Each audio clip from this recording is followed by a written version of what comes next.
सादर प्रणाम। मैं नीरजा चौधरी आपके अपने चैनल इन्फोनी कॉर्नर में एक बार फिर आप सभी का स्वागत एवं अभिनंदन करती हूँ। हम आज जो टॉपिक लेने वाले हैं वो है बायोलॉजी का यूनिट है 7, जिसमें हम जेनेटिक्स के बारे में पढ़ते हैं और जेनेटिक्स यूनिट से रिलेटेड चैप्टर है 6 यानी मॉलिक्यूलर बेसिस ऑफ इनहेरिटेंस। तो बहुत शॉर्ट में बेसिक फॉर्म में हम जानेंगे इस चैप्टर को एज ए इंट्रोडक्शन वे में। बहुत छोटा सा टॉपिक लिया है और उसे इजी गोइंग अंडरस्टैंडिंग हो सके उस चीज को ध्यान में रखा गया है और ऐसे पॉइंट्स को उसमें कंसीडर किया गया है जो कि आपके अलग अलग एग्जामिनेशन में आपको बहुत ज्यादा हेल्पफुल रहेंगे। आप नीट प्रिपरेशन कर रहे हैं या आप नर्सिंग की तैयारी कर रहे हैं तो उन सब में बहुत सारे टॉपिक्स कंक्लूडेड रहते हैं, तो उस सारी चीज को फोकस करके किया गया। बाकी 12th के लिए सीबीएसई के लिए तो इंपॉर्टेंट है ही।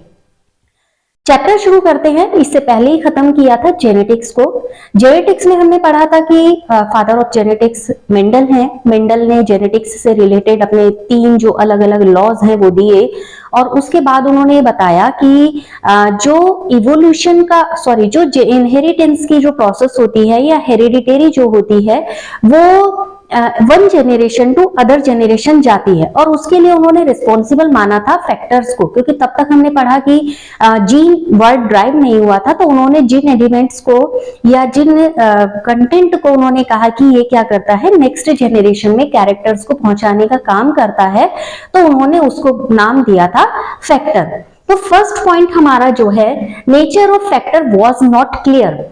जब तक मेंडल ने बहुत सारी चीजें एक्सप्लेन की, इनहेरिटेंस के बारे में बताया, हेरिडिटरी के बारे में बताया, कुछ अपने लॉज के बाद एक्सप्लेनेशन दिया, लेकिन जो उन्होंने फैक्टर कहे उन फैक्टर का एक्चुअल में क्या नेचर था, वो कैसे थे, बहुत ज्यादा क्लैरिफिकेशन मेंडल उसके बारे में नहीं दे पाए थे।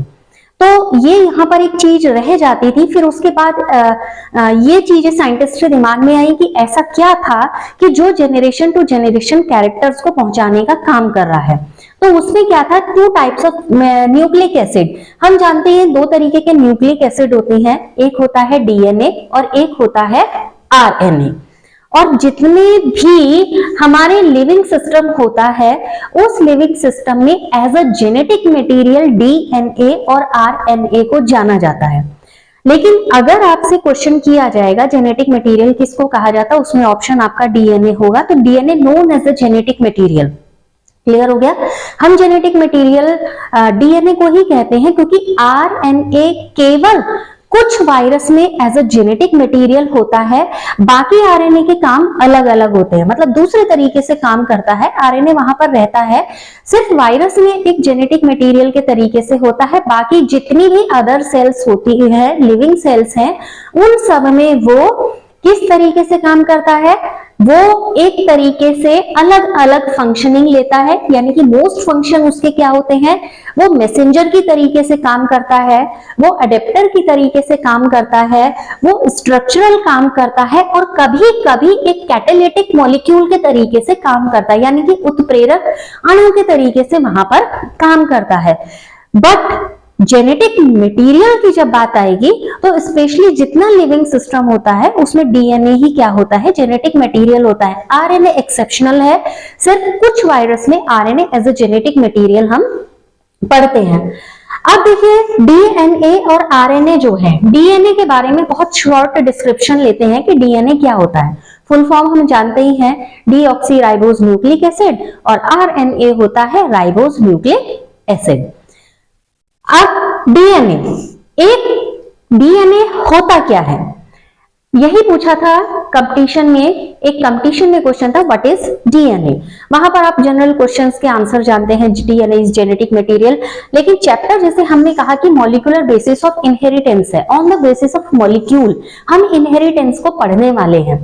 तो वहां क्वेश्चन जो लिया गया था उसमें आंसर था कि long polymer of deoxyribonucleotide known as DNA। Okay, again DNA क्या है, डीएनए डीऑक्सीराइबो न्यूक्लियोटाइड्स के पॉलीमर है और लंबे पॉलीमर है।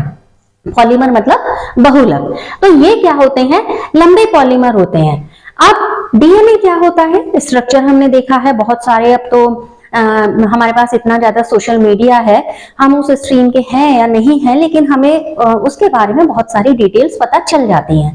तो यहाँ पर भी क्या था, डीएनए के स्ट्रक्चर के बारे में हम जानते हैं कि वो क्या होते हैं, दो धागे जैसे स्ट्रक्चर होते हैं, यानी कि दो स्ट्रैंड होते हैं। ठीक है, दो स्ट्रैंड होते हैं, इस तरीके के स्ट्रैंड होते हैं दो। ठीक हो गया। अब ये स्ट्रैंड क्या करते हैं, एक दूसरे के कंप्लीमेंट्री होते हैं। क्लियर, बहुत ध्यान से सुनिएगा। डीएनए में दो स्ट्रैंड होते हैं और दोनों स्ट्रैंड क्या होते हैं, एक दूसरे के कंप्लीमेंट्री होते हैं। क्लियर, और एक दूसरे के अपोजिटली रन करते हैं। क्लियर हो गया, यानी कि एक स्ट्रैंड क्लॉकवाइज और एक स्ट्रैंड एंटी क्लॉकवाइज, इस तरीके का रोटेशन तो हम बाद में पढ़ने वाले हैं, बट इनकी जो रनिंग होती है वो भी क्या करते हैं, एक दूसरे से अपोजिटली रन करते हैं। अब जैसे हमने कहा कि जब हम डीएनए का स्ट्रक्चर पढ़ते हैं तो दो स्ट्रैंड हैं। अब वो दो स्ट्रैंड आपस में कनेक्टेड कैसे हैं, जैसे बहुत सिंपल सा, हम घर में धागा, अगर हमें उसकी बाती की वो लॉ बनानी है तो हम धागे को क्या करते हैं, बटते हैं, यानी कि इस तरीके से उसमें लपेट लगाते हैं, और उसको लपेट लगाने के बाद जब इस तरीके से सीधा करते हैं तो दो धागे आपस में पूरे तरीके से क्या हो जाते हैं, लिपट जाते हैं। ठीक हो गया। अब ये यहाँ पर कैसे आपस में लिपट पा रहे हैं, ये दोनों आपस में एक दूसरे के साथ कैसे जुड़े हुए हैं, ये दोनों आपस में एक दूसरे के साथ जुड़े हुए हैं, किससे, हाइड्रोजन बॉन्ड से। ये हाइड्रोजन बॉन्ड्स हैं जो इन दोनों को आपस में जोड़े रखे हुए हैं। अब रही बात कि जब ये दो अलग अलग हाइड्रोजन बॉन्डिंग आ रही है, और जो हमने ये यहाँ पर थ्रेड की बात की है, जो स्ट्रैंड की हमने यहाँ पर बात की है, मैं इसको यहाँ पर एक बार ड्रॉ कर देती हूँ। ये जो अलग अलग हमने स्ट्रैंड्स की यहाँ पर बात की है, ये दोनों स्ट्रैंड्स ही किससे अटैच रहते हैं, ये दोनों स्ट्रैंड अटैच रहते हैं किससे, हाइड्रोजन बॉन्ड से। ठीक हो गया। अब रही बात कि जो एक हाइड्रोजन बॉन्ड होता है, ये हाइड्रोजन बॉन्ड किस पर लगता है, हर स्ट्रैंड पर क्या होते हैं, नाइट्रोजिनस बेस होते हैं। क्या होते हैं, नाइट्रोजिनस बेस होते हैं। ठीक है। अब ये नाइट्रोजिनस बेस आपस में एक दूसरे से बंधेंगे, और वो किस बॉन्ड से बंधेंगे, हाइड्रोजन बॉन्ड से बंधेंगे। इंपॉर्टेंट चीज है, ध्यान रखिएगा, ये भी इंपॉर्टेंट है, इसको भी ध्यान रखिएगा।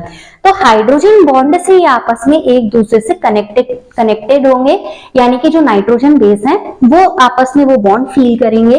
कहीं डबल बॉन्ड होते हैं, कहीं ट्रिपल बॉन्ड होते हैं। अभी आगे हम जब टॉपिक लेंगे तो उसमें हम डीएनए स्ट्रक्चर को पढ़ने वाले हैं, तो उसमें हम देखेंगे डिटेल्ड स्ट्रक्चर को। अब रही बात कि जो हमारे पास डीएनए स्ट्रैंड्स आते हैं, क्या हर डीएनए इक्वल लेंथ का होता है, क्या ऐसा होता है कि स्पीशीज टू स्पीशीज डीएनए की जो लेंथ है वो वेरी करती है, तो हाँ, स्पीशीज टू स्पीशीज डीएनए की लेंथ वेरी करती है, मतलब डीएनए की जो लंबाई होती है वो अलग अलग होती है। अब दूसरी चीज कि ये जो लंबाई हम कह रहे हैं कि ये अलग अलग होती है, ये अलग अलग लंबाई हमें कैसे पता चलती है, हम किस बेस पर कहते हैं कि डीएनए इतना बड़ा है या डीएनए इतना छोटा है, तो हम किस बेस पर कहते हैं, हम बोलते हैं बेस पेयर के बेस पर। किसके बेस पर, बेस पेयर के बेस पर। इसको शॉर्ट में लिखा हुआ मिलेगा आपको बी और पी। ठीक हो गया। तो हम इसके जितने बेस पेयर उतनी ही उसकी क्या होगी, लेंथ होगी। जैसे हम इसके रिलेटेड कुछ एग्जांपल अगर देखें कि अगर हमें डीएनए के अलग अलग लेंथ का क्या कोई एग्जांपल पता है, तो मैं वो वाला एग्जांपल ले रही हूं जो एग्जांपल एक कंपटीशन के पेपर पर मैंने देखा था, तो मैंने उसको इसमें इंक्लूड किया है, जिसमें आपका क्या है, बैक्टीरियोफेज लैम्डा। ठीक है, बैक्टीरियोफेज लैम्डा। ठीक है, बैक्टीरियोफेज लैम्डा जो है, इस बैक्टीरियोफेज लैम्डा में कितने बेस पेयर होते हैं, 4852 बेस पेयर। फिर बोला हमने जितने बेस पेयर उतनी लेंथ। तो एक एग्जांपल आपका क्या हो गया, बैक्टीरियोफेज लैम्डा का हो गया कि जिसमें टोटल कितने बेस पेयर्स होते हैं 4852 बेस पेयर, मतलब इतने सारे बेस पेयर। आप लगाइए दो अलग अलग स्ट्रैंड हैं, कुछ बेस पेयर इधर पर है, कुछ नाइट्रोजनस बेस यहाँ है, कुछ यहाँ पर है, ये मिलकर क्या करते हैं पेयर बनाते हैं। तो इतने सारे पेयर यहाँ पर हैं इसमें। तो ये किसका एग्जांपल है आपका बैक्टीरियो फेज का। फिर दूसरा आपका एक एग्जांपल है ई कोलाई। जब आप बायोलॉजी पढ़ते हैं तो ई कोलाई के बारे में बार बार क्वेश्चन होता है और बहुत सारा जब कुछ इस तरीके का डिस्क्रिप्शन आता है या क्वेश्चन आंसर पूछे जाते हैं तो उसमें भी ई कोलाई से रिलेटेड बहुत सारे क्वेश्चंस रहते हैं। तो इसलिए वो एग्जांपल को भी मैंने यहाँ पर इंक्लूड किया है कि ई कोलाई में कितने बेस पेयर्स होते हैं। ई कोलाई की फुल फॉर्म आपको पता है, इस्चेरिचिया कोलाई बोला जाता है इसको। इस्चेरिचिया को शॉर्ट में ई लिखा जाता है और इसमें total number of base pairs क्या होते हैं, देखिए यहाँ पूरे का पूरा हमने ऐसे ही लिखा है जितने 48,502। यहाँ पर बेस पेयर्स क्या होंगे 4.6 10⁻⁶ बेस पेयर। इतने बेस पेयर यहाँ पर होते हैं।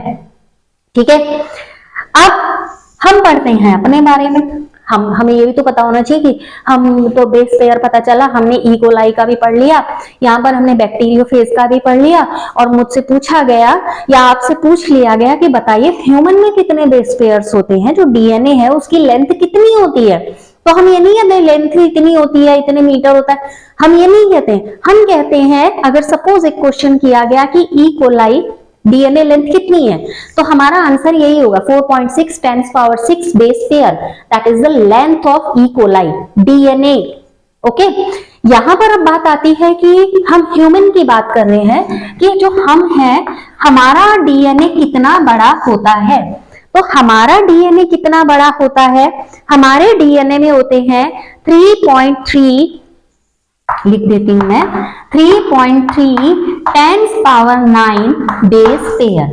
हमारे डीएनए में टोटल इतने बेस पेयर होते हैं, इसको याद रखेंगे। अभी हम डीएनए स्ट्रक्चर जब चैप्टर को कंटिन्यू करते हुए पढ़ेंगे तो उस समय आपको ये समझ में आ जाएगा कि 3.3 10⁻⁹ जो हमने बेस पेयर बोला है यहाँ पर इसमें ह्यूमन में, वो कैसा है। अब देखिए एक क्वेश्चन और बोलती हूँ, हम यहाँ पर हर चीज को पढ़ते हैं हेप्लॉइड और डिप्लॉइड फॉर्म में, अगुणित और द्विगुणित अवस्था में। यहाँ पर ये जो बेस पेयर है ह्यूमन बेस पेयर की जो हमने बात की है, ये ह्यूमन बेस पेयर किसके बेस पर है, हेप्लॉइड कंटेंट के बेस पर है। क्लियर हो गया। तो बहुत जनरल जो ये चैप्टर है हमारा, इस चैप्टर में छोटे टॉपिक्स लेंगे और हर टॉपिक को थोड़ा सा बहुत इजी वे में पढ़ने की कोशिश करेंगे, क्योंकि बहुत ज्यादा डिफिकल्ट, बहुत ज्यादा टेक्निकल वर्ड्स का यूज अगर कर लिया तो समझ नहीं आएगा। उतने टेक्निकल वर्ड याद करने की जरूरत नहीं है, कंटेंट को समझने की जरूरत है।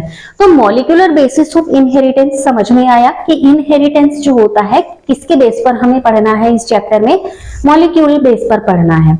इनहेरिटेंस के लिए दो चीजें रिस्पॉन्सिबल होती है, शॉर्टली समराइज कर दूं, डीएनए और आरएनए। डीएनए और आरएनए को हम जेनेटिक मटेरियल कहते हैं, but DNA is always a genetic material, RNA is sometimes genetic material.